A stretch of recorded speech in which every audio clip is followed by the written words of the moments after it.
Hello दोस्तों, नमस्कार। आपका स्वागत है आप ही के अपने YouTube channel complete study number 1 पर। तो दोस्तों जेईई के लिए एक और मॉक टेस्ट आ चुका है। तो आपको बता दें कि अगर आप चैनल पर नए हो तो चैनल को सब्सक्राइब जरूर करें और बेल आइकन को भी जरूर दबाएं, ताकि आपके मोबाइल फ़ोन पर भी डेली रात को 8:30 बजे जो हमारी एक वाली क्लास होती है इसकी नोटिफिकेशन आपके मोबाइल फ़ोन पर सबसे पहले पहुँच सके। तो दोस्तों फर्स्ट क्वेश्चन है आपकी स्क्रीन पर कि एक कंप्यूटर कंसिस्ट्स ऑफ। कंप्यूटर जो वो किससे मिलकर बना होता है आपको बताना दोस्तों। 4 ऑप्शन आपके सामने है, आपको सही ऑप्शन को यहाँ पे चूज करना होगा। तो दोस्तों कंप्यूटर जो है वो बना होता है सीपीयू से भी, मेमोरी से भी एंड इनपुट और आउटपुट यूनिट से भी।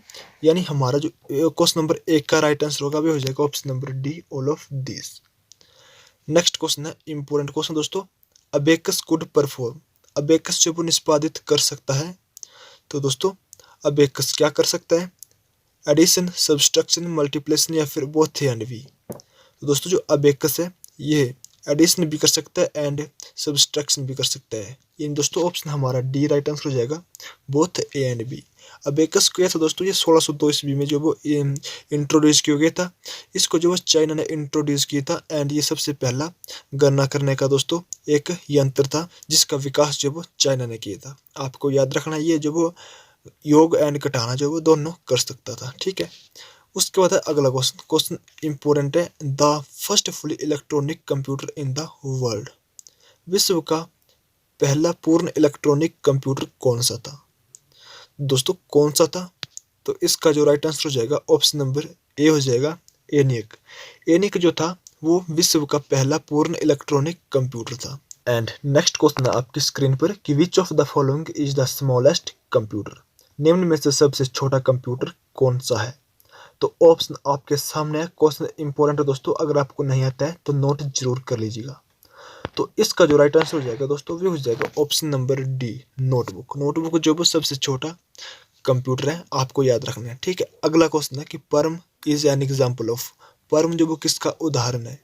तो दोस्तों परम भी एक जो वो कंप्यूटर है एंड आपको बताना है कि ये किसका उदाहरण है, पीसी का, पीडीए का, लैपटॉप का या फिर सुपर कंप्यूटर का। तो दोस्तों जो परम है ये जो वो एक सुपर कंप्यूटर का उदाहरण है। यानी कि जो परम है दोस्तों ये एक जो वो सुपर कंप्यूटर था। एंड भारत का पहला सुपर कंप्यूटर कौन सा था? दोस्तों परम 8000 जो था वो भारत का पहला सुपर कंप्यूटर था।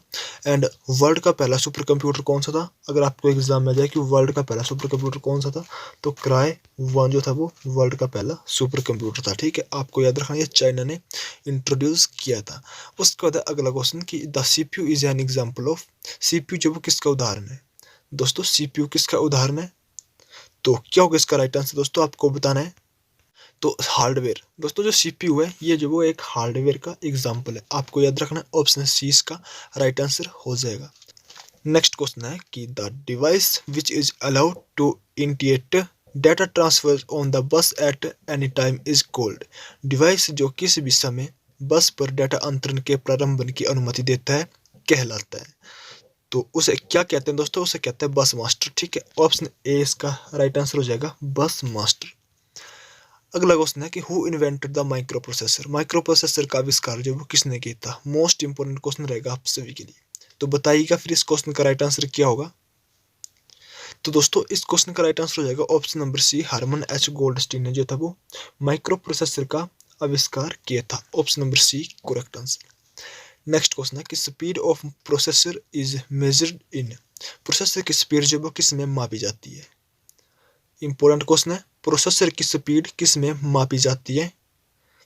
तो 9 को जाएगा दोस्तों हर्ट्ज। जो प्रोसेसर की स्पीड है ये हर्ट्ज में मापी जाती है। ऑप्शन इसका सी राइट आंसर बन जाएगा। उसके बाद है अगला क्वेश्चन, मोस्ट इंपोर्टेंट क्वेश्चन रहेगा, द नंबर ऑफ फंक्शन की इन ए कीबोर्ड। दोस्तों जो कीबोर्ड होता है उसमें जो फंक्शन कीज होती है उसमें कितनी की होती है, ठीक है।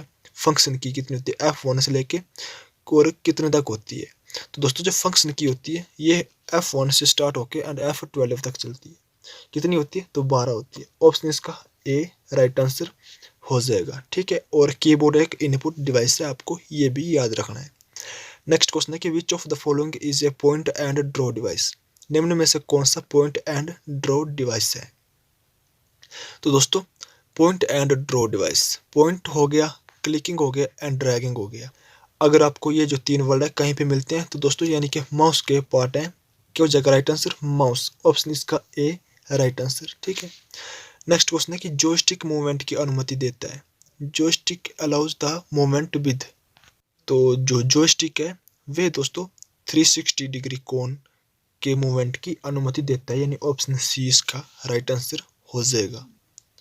उसके बाद है नेक्स्ट क्वेश्चन कि for sound recording what is necessary. ध्वनि रिकॉर्डिंग के लिए क्या आवश्यक है? दोस्तों माइक्रोफोन।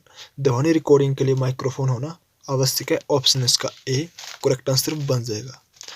देन अगला क्वेश्चन है कि सीआरटी इज ए। सीआरटी है एक, तो क्या है दोस्तों सीआरटी? तो सीआरटी हो जाएगी एक वैक्यूम ट्यूब। ठीक है। क्या दोस्तों? वैक्यूम ट्यूब जो एक सीआरटी है। एंड आपके एग्जाम में क्वेश्चन आता है कि फर्स्ट जनरेशन में दोस्तों क्या इंट्रोड्यूस हुआ था? तो वैक्यूम ट्यूब एंड वाल्वस का इस्तेमाल हुआ था। आपको याद रखना, अगर आपको नहीं आता है तो नोट डाउन कर लीजिएगा, इंपॉर्टेंट क्वेश्चन है। आपके एग्जाम में डायरेक्ट क्वेश्चन आता है कि जो वैक्यूम ट्यूब है ये कौन सी जनरेशन में आई थी? तो दोस्तों फर्स्ट जनरेशन में। वाल्वस फर्स्ट जनरेशन में। ट्रांजिस्टर सेकंड जनरेशन में।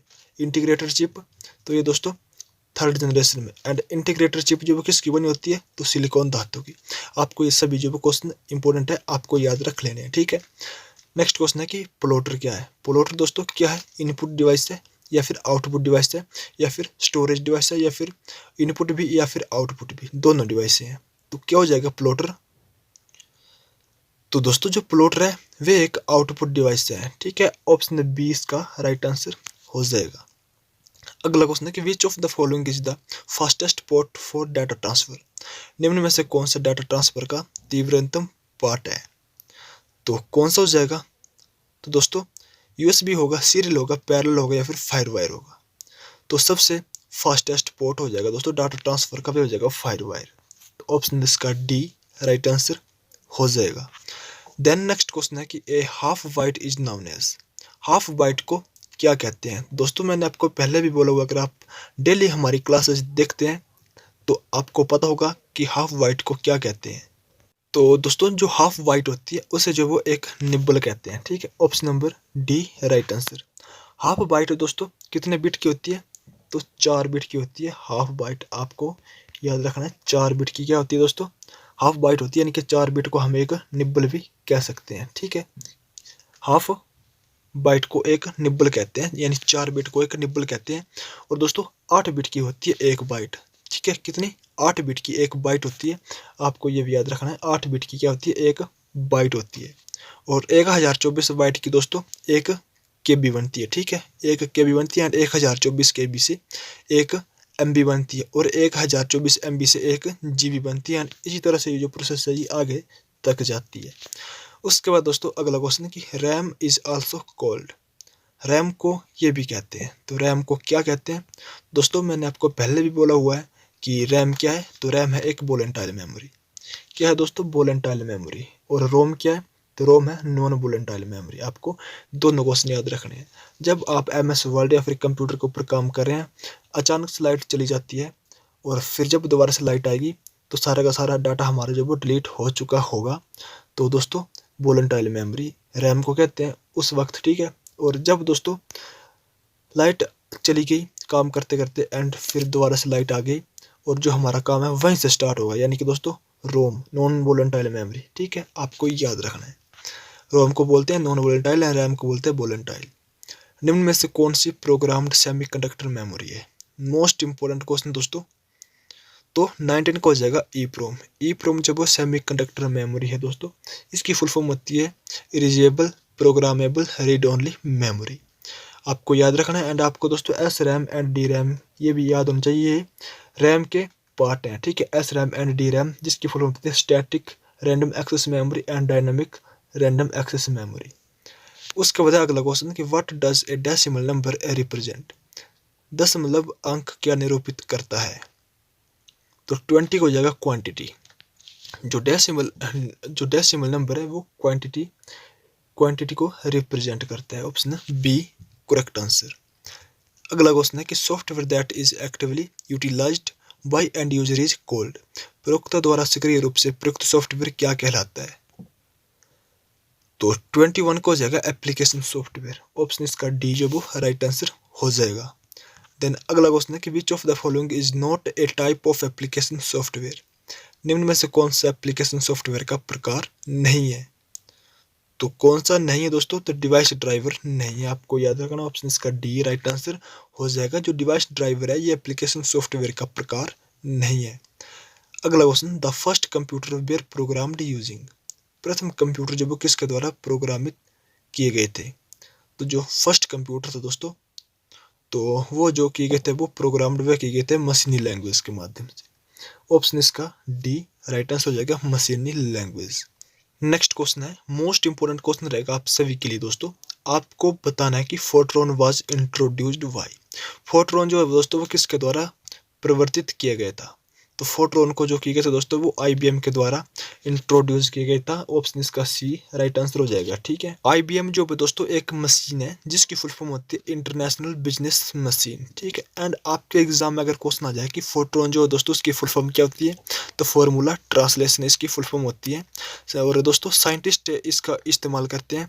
और दोस्तों अगर आपको एग्जाम में क्वेश्चन आ जाए कि फोर्ट्रॉन जो थे वो कौन सी जनरेशन में इंट्रोड्यूस हुई, तो सेकंड जनरेशन में फोर्ट्रॉन जो थे इंट्रोड्यूस हुई थी। एंड कोबोल भी दोस्तों, जो कोबोल है ये भी एक लैंग्वेज है एंड ये भी सेकंड जनरेशन में इंट्रोड्यूस हुई थी।